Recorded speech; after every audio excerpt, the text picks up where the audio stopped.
The tragic murder of Nawras al-Nuaimi, the 20-year-old TV presenter killed in Mosul, Iraq, by unknown gunmen in 2013.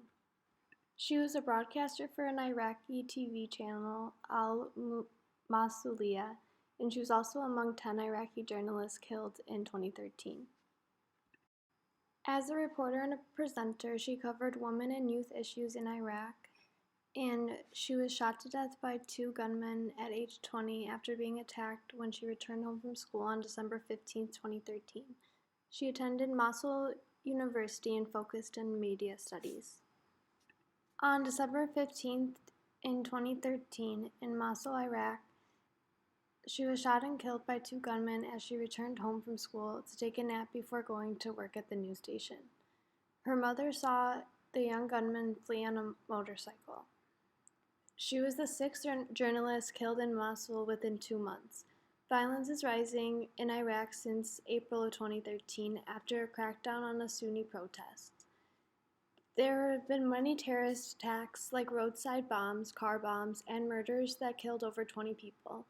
These are mostly targeted in Shia areas in northern cities in and around the capital of Baghdad. This can be stemmed from the U.S.-led bombing of Al Jazeera's headquarters in Baghdad on April 8, 2003, which killed one of the correspondents. More than 300 journalists and media support workers have been killed in Iraq since that invasion.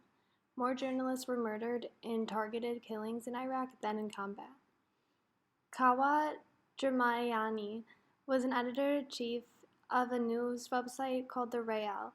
He was killed on December 3, 2013, only 10 days before she was murdered, after posting on Facebook that he was going to publish a report about corruption. None of the murders against journalists have been solved. Iraq's impunity rate is the worst in the world, with not one perpetrator being charged. Iraqi and U.S. government authorities show no interest in investigating these murders either. But that doesn't mean people still aren't fighting for justice. Dima was the widow of the correspondent killed in the U.S. bombing in 2003. She filed many lawsuits in Belgium, Jordan, and the U.S., but they were all unsuccessful. She discovered later that U.S. soldiers were granted immunity and is still awaiting an apology from the U.S. government.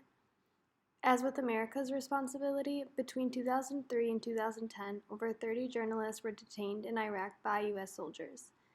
In Iraqi government, officials have been arresting and murdering journalists since. However, Reporters Without Borders haven't stopped fighting for justice. They believe that how the U.S. treated journalists was in violation of the Geneva Conventions, and they're continuing to investigate to find out who is responsible in order to be able to prosecute.